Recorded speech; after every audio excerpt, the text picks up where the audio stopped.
নমস্কার বন্ধুরা, ফ্লোরা গ্রিনে আপনাদের সকলকে আরও একবার স্বাগত। আমাদের সকলের ছাদ বাগানে ফুল বা ফলের গাছ থাকুক বা না থাকুক, তুলসী মঞ্চ এবং তুলসী গাছ আমাদের সকলেরই বাড়ির ছাদ বাগানে থাকে। এই তুলসী গাছকে আবার হোলি বেজেল এই নামও বলা হয়। এই তুলসী পাতা যেমন বিভিন্ন রোগ নিরাময় করতে সক্ষম, তেমনি বাড়ির পুজোর ক্ষেত্রে এই তুলসী পাতা ছাড়া ঠাকুরের পুজোও কিন্তু পুরোপুরি অসম্পূর্ণ। হিন্দু মতে এই তুলসী গাছ অতি পবিত্র এক গাছ, যা বাড়ির সুখ সমৃদ্ধি যেমন বৃদ্ধি করে, তেমনি সকল দেবদেবীর কাছে সবচেয়ে প্রিয় জিনিস কিন্তু এই তুলসী। সবাই আমরা তুলসী গাছ করি ঠিকই, কিন্তু বেশ কিছুদিন যেতে না যেতেই সেই গাছ শুকিয়ে যাচ্ছে, কারোর কাছে মারা যাচ্ছে। তাই আজ বলবো কেন এই সমস্যাগুলো তুলসী গাছে হয় এবং এর প্রতিকারই বা কী। তাই চলুন আর দেরি না করে ভিডিওটি শুরু করা যাক। তবে ভিডিওটি শুরু হওয়ার আগে আপনি যদি চ্যানেলে নতুন হয়ে থাকেন, প্লিজ চ্যানেলটি সাবস্ক্রাইব করে পাশে থাকা বেল আইকনটি ক্লিক করে দেবেন এবং ভিডিওটি ভালো লেগে থাকলে অবশ্যই লাইক, শেয়ার এবং কমেন্ট করে উৎসাহিত করবেন। আমরা এই গোটা ভিডিওটার মধ্যে জানব যে তুলসী গাছের মাটি কী ধরনের হওয়া উচিত, চারা বসানোর জন্য কী ধরনের টব নির্বাচন করা উচিত, কোন সময় তুলসী গাছে কতটা পরিমাণ জল দেওয়া উচিত, কতটা সূর্যের আলোতে এই গাছকে রাখা দরকার, এবং একদম ভিডিওর শেষে সিক্রেট একটা খাবার বলবো এবং এটাও বলবো সেই খাবার কোন সময় কতটা পরিমাণ দিলে গাছের গ্রোথও বুশি টাইপের হয়ে উঠবে। তো প্রথমে আমরা যেটা এখন করব সেটা হলো বেশি শাখা প্রশাখা বিশিষ্ট একটা তুলসী গাছের চারা কিনব। যখন আমরা নার্সারিতে যাচ্ছি সেখানে আপনি প্রচুর পরিমাণ চারা দেখতে পাবেন। আপনি যেটা করবেন সেটা হচ্ছে একটা বুশি টাইপের চারা, মানে যার ডালপালা অনেক কাছে, সেই ধরনের একটা আপনি চারা নেবেন এবং সেটা কিনে নিয়ে আসার পর আমাদের বাড়িতে সেটা আমরা 10-15 দিন রেখে দেবো। তারপর কিন্তু সেটাকে আমরা পটিং করব। এই 10-15 দিনের মধ্যে আমরা যেই কাজটা করতে পারি তা হলো চারাটার জন্য প্রপার একটা ড্রেনেজ সয়েল তৈরি করে রাখতে পারি। বলে রাখি, তুলসী গাছ কিন্তু ময়েশ্চার বিশিষ্ট মাটি পছন্দ করে। গাছের গোড়ায় জল দেওয়ার পর যদি আপনি দেখছেন জল গোড়ার মধ্যেই বসে আছে, তাহলে বুঝতে হবে মাটি সঠিকভাবে তৈরি হয়নি।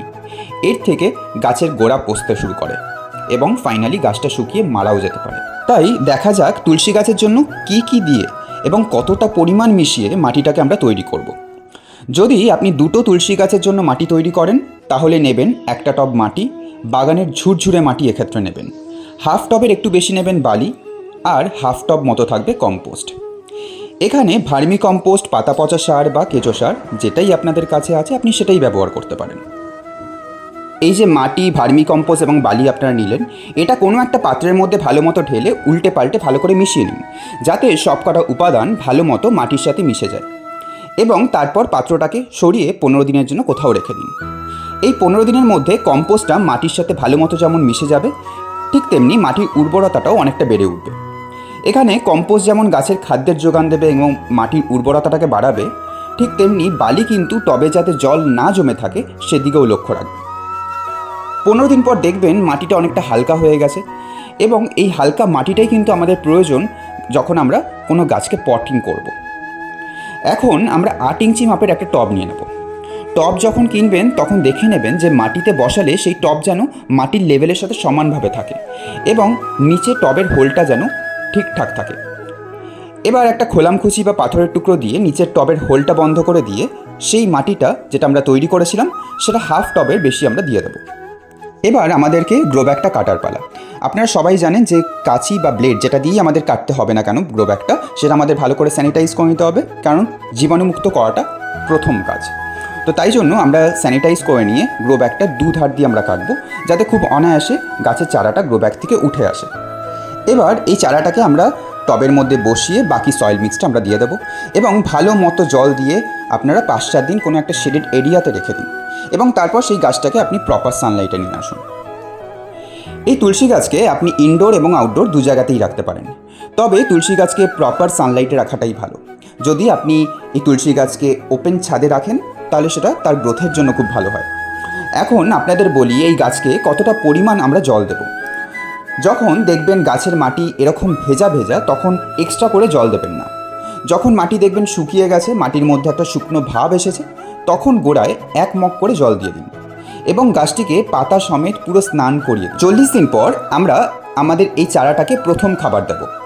এক্ষেত্রে আমরা 3 আঙুল সমান, অর্থাৎ 3 আঙুল দিয়ে টিপ দিয়ে যতটা ওঠে ঠিক ততটাই নেব আমরা সর্ষের খোল। আপনারা ভাবছেন ধুর এতটুকু খাবারে হবে নাকি? হ্যাঁ, এই পরিমাণই যথেষ্ট।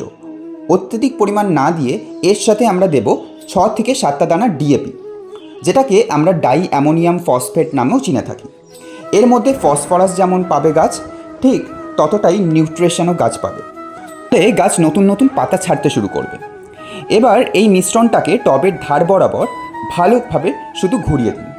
এটা প্রথমে আপনারা চারা লাগানোর 40 দিন পর এই প্রথম খাবারটা দেবেন, এবং প্রতি 1 মাস অন্তর যেই রেশিওতে আপনাকে বলে দিলাম সেই রেশিওতেই আপনি প্রতি 1 মাস অন্তর একবার করে এই খাবারটা দিতে হবে। তারপর আপনি দেখুন তো কী করে আপনার তুলসী গাছ মরে গিয়ে বা শুকিয়ে গিয়ে থাকে। তো আজকের ভিডিওটা এত অবধি। যদি আপনাদের ভিডিওটি ভালো লেগে থাকে তাহলে নিশ্চয়ই আপনি এই চ্যানেলটা সাবস্ক্রাইব করবেন এবং ভিডিওটি শেয়ার করবেন এবং লাইক করবেন, এই আশা রাখলাম। তো আবার দেখা হচ্ছে পরের ভিডিওতে।